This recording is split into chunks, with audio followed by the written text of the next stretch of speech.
Moayad Al-Shabani, jeune diplômé universitaire de physique et entrepreneur de 35 ans, a saisi l'opportunité de la vente en ligne car selon lui, la technique de fabrication de la poterie libyenne possède un énorme avantage concurrentiel. Le produit local ne possédait pas d'avantage concurrentiel face aux produits importés venant de l'extérieur, des pays ayant une longue tradition de l'artisanat, de la terre cuite, comme la Turquie, la Chine ou l'Italie, sauf au niveau de la technique de fabrication de la poterie chez les Libyens.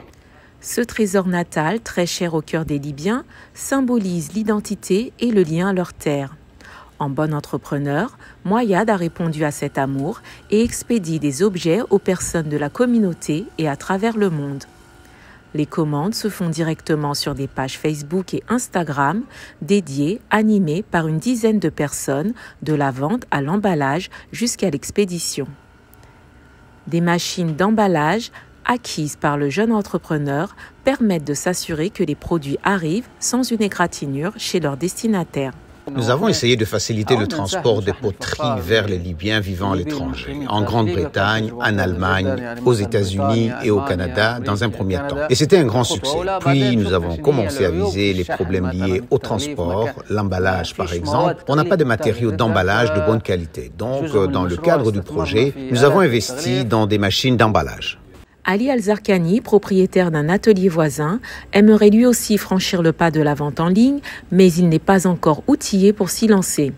Zarkani se rend chaque jour dans son atelier, niché à l'arrière des stands, pour modeler et décorer ses pièces. Les mains plongées dans la terre, cernées par des murs de briques, cet homme de 47 ans répète les mêmes gestes depuis 25 ans, perpétuant un savoir-faire transmis par son père.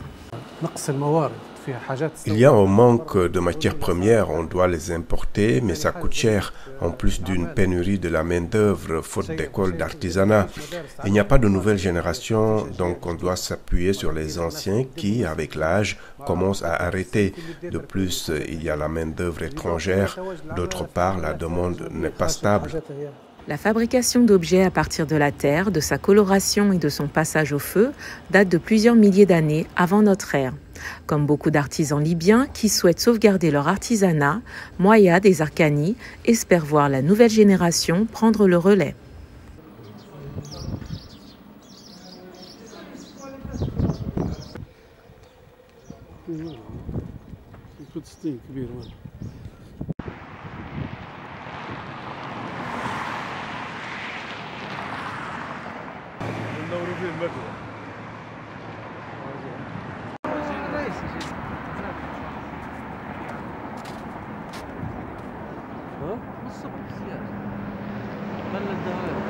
انا قلت لها